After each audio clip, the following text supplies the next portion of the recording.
Hey everybody, happy Monday. I'm Roger Emerson. This is our Monday music moment. I'm wearing yellow, so it's the third in sort of a series. Red, orange, yellow.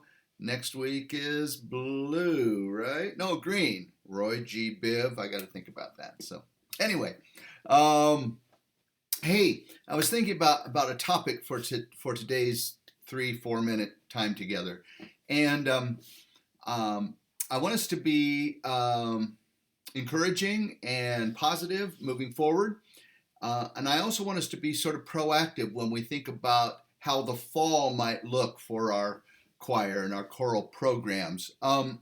First of all, I've always been a big advocate of physical distancing in our choirs, and it's something I picked up from Rod Eichenberger and also Charlene Archibek, wonderful choral gurus. Um, One is the importance of spacing our kids all the time by putting their hands on their hips and then spreading out until they just touch elbows. Now that will give you about 3 feet distancing. If you want to double that, then have every other student step down and form multiple rows. You may find if your administrator comes to you and says, hey, we've got to change some things up, it may be a great time to ask for, I'm going to need more risers. And there's hopefully will be funds available for that. So you could increase, maybe become more of a horseshoe in your classroom. The other, of course, is to consider singing in circles.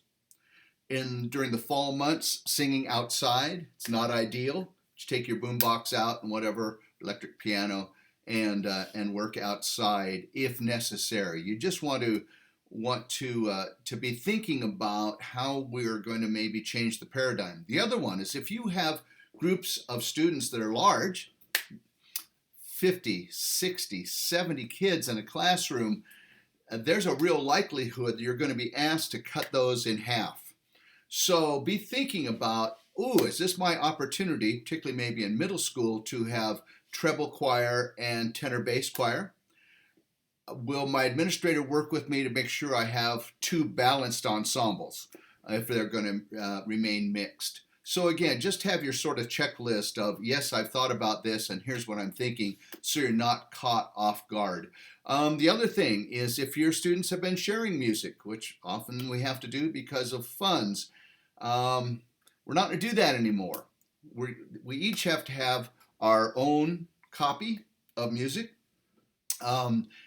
A great time to increase your music budget, to ask for more money so every child may have their own music.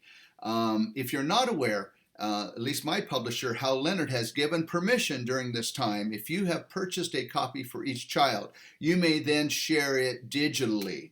That's normally you'd have to ask special permission for that, or it would be prohibited. But during this time, it is whatever you need to do to keep those kids, active and singing musically. So, anyway, I hope that this will help and get us thinking positively. We're going to be doing something different each week. Next week, maybe changing voice. So that's always a conundrum and a challenge. No two systems are alike, but maybe I can shed some light or give you some ideas moving forward. So until next Monday, when I will be wearing green, please make it a great week. Please be safe. Please be optimistic. We need that. We will get through this, and hopefully we'll all be better for it. So take care. If you got extra time, go to halleonard.com. You can browse right there. You can look at all the new music. All my new music is also on SoundCloud.